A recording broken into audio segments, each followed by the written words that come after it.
Ya, kembali lagi di Apa Kabar Indonesia Pagi. Saya mau ke Mas Reza. Kalau melihat pengamatan dari Mas Reza sejauh ini, tadi kan dikatakan juga oleh Bang Martin, memang seharusnya juga JPU ini memberikan tuntutan yang lebih besar begitu ya, melihat rentetan tadi faktanya sudah diberikan oleh Bang Martin. Kalau dari Mas Reza seperti apa melihatnya? Apa perbedaan mindset atau proses berpikir jaksa penuntut umum dengan penasihat hukum terdakwa?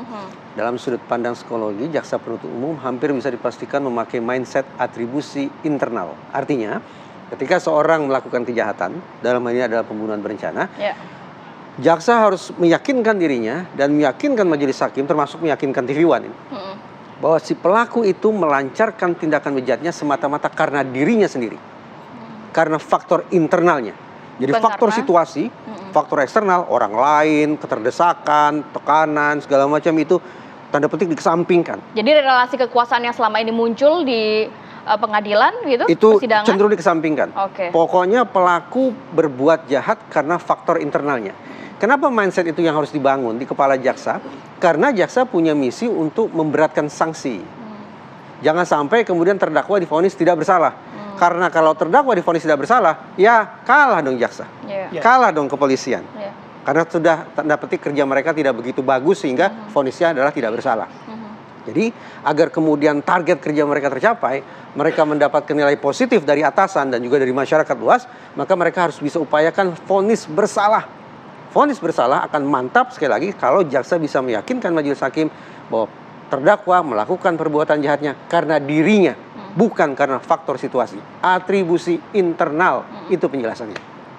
Tapi kalau melihat bahwa di persidangan memang diinformasikan tadi dikatakan bahwa si Ricky Rizal sempat menabrakkan mobil, kemudian menyembunyikan senjata Joshua. Tapi kan di situ juga Ricky Rizal menolak untuk mengeksekusi dengan menembak mati Joshua. Apakah hal-hal itu dapat meringankan begitu untuk kedua terdakwa ini? Kita tidak cukup hanya lihat pada episode itu, Mbak Rati. Kalau kita lihat secara keseluruhan, justru barangkali kita akan menarik simpulan bahwa kesannya Ricky Rizal ini berdusta. Pertama, hasil pemeriksaan psikologi forensik oleh Apsifor menyimpulkan bahwa Ricky Rizal adalah orang yang taat, yang patuh, yang loyal pada atasan. Alhasil, dengan asumsi sedemikian rupa, kecillah kemungkinan Ricky Rizal akan berani mengambil posisi berseberangan dengan kehendak Verdi Sambo.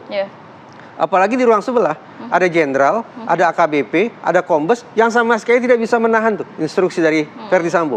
Dan Verdi Sambo juga sudah memproklamasikan dirinya sebagai tidak ada yang berani melawan saya. Lantas seorang brigadir bernama Ricky Rizal sanggup untuk mengambil posisi berseberangan dengan Verdi Sambo? Kecil kemungkinan. Kemudian saya ingat dalam sebuah diskusi penasihat hukum mengatakan, tapi Ricky Rizal itu akan berani menentang perintah yang salah, perintah yang jahat.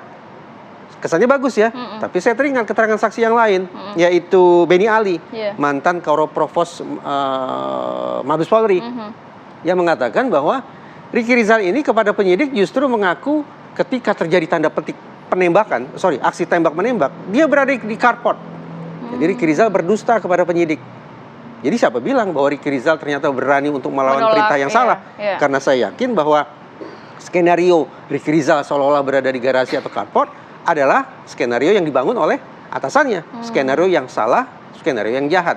Karena itu simpulannya, kalau saya memotret Ricky Rizal dalam satu atau dua kalimat, ini dengan berat hati harus saya katakan, Ricky Rizal terpotret sebagai sosok yang tidak sungguh-sungguh jujur, tapi justru berdusta di sana-sini, terkesan untuk melindungi dirinya dan juga melindungi mantan atasannya. Kalau Kuat Maruf? Nih, kesulitan saya memahami Kuat Maruf adalah lagi-lagi karena ada simpulan Apsifor ini.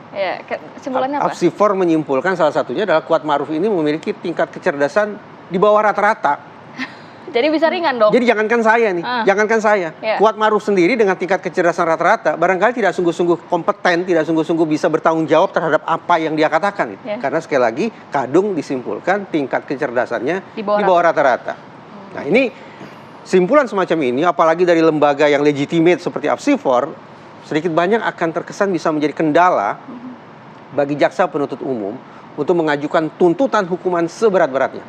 Kenapa? Ada faktor internal, tadi saya katakan atribusi internal ya, ada faktor internal, ada faktor dari dalam diri si Kuat Maruf yang seolah-olah membuat dia sedikit banyak bisa terbebas dari pertanggungjawaban pidana dikarenakan kecerdasannya di bawah rata-rata. Kita minta pendapatnya Bang Martin ya, terutama soal apa statement tadi dari Bang Reza soal Kuat Maruf itu, Bang Martin.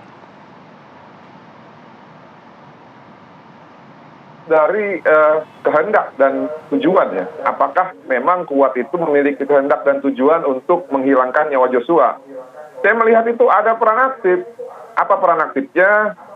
Di awal, di Magelang, kita jangan lupa bahwa Kuatlah ini yang memprovokasi Bu PC untuk segera menghubungi suaminya ya. Padahal Kuat tidak tahu fakta peristiwa yang terjadi sebenarnya itu seperti apa. Lalu yang kedua, orang ini pergi ke lantai 3 bersama PC ya. Terus digini nih. Nah, saya menduga itu disitulah koordinasi ataupun briefing untuk menghilangkan nyawa Joshua. Nah, lalu yang ketiga, Kuat juga ada di Jalan Duren 3. Dan kalau nggak salah ya, berdasarkan kesaksian, dia ikut menarik Joshua untuk dibantai oleh Verdi Sambo. Nah, kalau seperti itu, terlepas dia bodoh atau tidak, menurut saya yang diukur itu bukan kebodohannya, tapi ada atau tidak keaktifan dan keikutsertaannya dalam menghilangkan nyawa Joshua. Nah, kalau masalah bodoh mungkin nanti untuk meringankan ya boleh-boleh saja. Itu kan pertimbangan jaksa penuntut umum dan juga hakim gitu ya. Nah, namun saya agak sedikit tergelitik kalau ada pihak dalam hal ini ya yang meminta penuntut umum yang tugasnya adalah menuntut dan juga memberatkan terdakwa, namun meminta untuk dibebaskan. Ini kan menurut saya angan-angan yang terlalu tinggi gitu loh. Saya pun kalau jadi mereka tidak akan pernah meminta itu kepada jaksa gitu ya.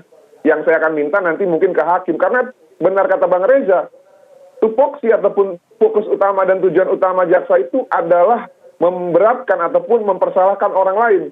Sepanjang 2017 dan 2016 sampai dengan saat ini terhadap kasus-kasus yang viral, saya kok belum pernah melihat ya jaksa itu menuntut bebas terdakwa ataupun terduga pelaku pidana. Adanya, saya pernah dulu di tahun 2017 itu tuntutannya adalah hukuman percobaan. Kasusnya di Jakarta. Pasti Mas Bayu dan Mbak Ranti pasti tahu gitu ya. Nah, selain itu saya belum pernah melihat ada jaksa penuntut umum yang menuntut bebas. Jadi menurut saya kalau punya angan-angan ya jangan terlalu ketinggian lah gitu ya. Demikian, terima kasih. Oke. Baik, terima kasih Bang Martin atas waktunya. Bang Reza juga terima kasih atas waktunya. Tapi nanti pembahasan mengenai sidang tuntutan terhadap Ricky Rizal dan juga Kuat Ma'ruf masih akan dilanjutkan di Breaking News TV One.